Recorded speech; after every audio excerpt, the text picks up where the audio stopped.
With the world experiencing climate change, how does this affect the economy of a country? What is the cause and how can we prevent further damage to our climate? Climate change refers to the long-term shifts in temperatures and weather patterns. Such shifts can be natural due to changes in the sun's activity or large volcanic eruptions. But since the 80s, human activities has been the main driver of a climate change, primarily due to the burning of fossil fuels like coal, oil, and gas. Economy, on the other hand, encompasses all of the activities related to the production, consumption, and trade of goods and services in an entity, whether the entity is a nation or small town. One of the factors that causes climate change and global warming is factory production. Plastic products is one of the highest demand in the world due to its cheap manufacturing price and durability. With high demand comes to the need to supply the demand causing more factories to be constructed and more pollution to be done to the environment. Polluting single-use plastic production rose globally by 6 million tons per year from 2019 to 2020, despite tougher worldwide regulations with producers making little progress to tackle the problem and boost recycling, new research showed on Monday.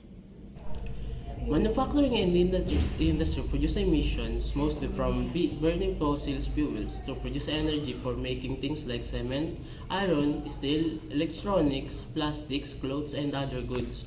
Machines used in the manufacturing process often run off coal, oil, or gas, and some materials like plastics are made from chemicals sourced from fossil fuels. The manufacturing industry is one of the largest contributor to greenhouse emissions worldwide. As greenhouse gas emissions blanket the earth, the trap of the sun's heat this leads to global warming, a climate change. The world is now warming faster than at any point of recorded history. Climate change is changing water availability, making it scarcer in more regions. Global warming exacerbates water shortage in already water-stressed regions and is leading to an increased risk of agricultural droughts, affecting crops and ecological droughts. Increasing the vulnerability of ecosystem, droughts can also stir destructive sand and dust storms that can move billions of tons of sand across the continents.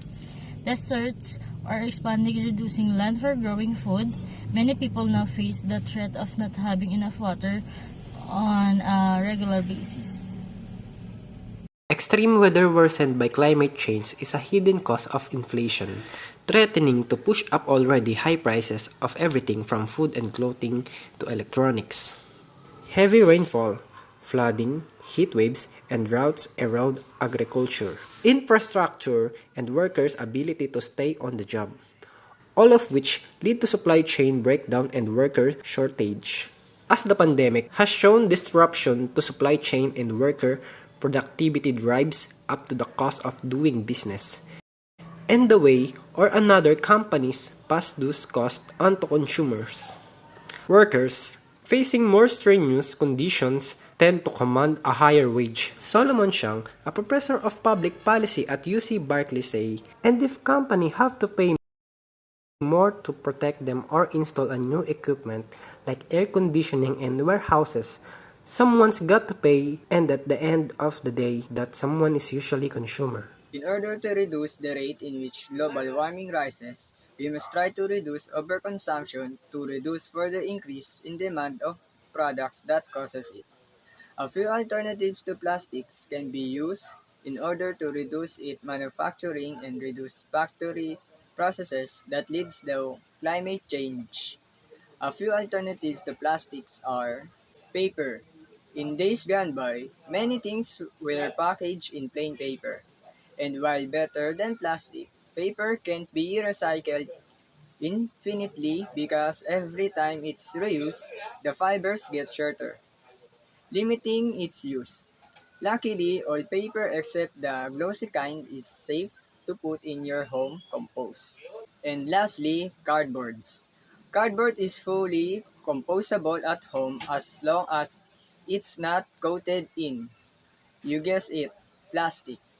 Many companies are now packaging their products in plain cardboard to cut down on waste. You can also use cardboard boxes to replace storage containers in your home. Animals, plants, and humans are among the many creatures that may suffer as a result of rapid climate change. Individuals may help by making better decisions about where they receive their energy, how they work, and what they consume. However, taking collective action is the most effective approach for anybody to help avert climate change.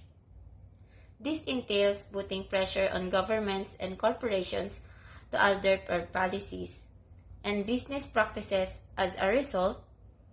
By following a basic instructions, such as not using plastic when handling items, we can encourage some departments to switch to reusable bags. Other manufacturers should design machines thus not to emit harmful gases. We all know that this is a difficult task for the time being, but if we consider what would be the ideal method to return our environment to the earliest era in which the air, water, and gases are not polluted.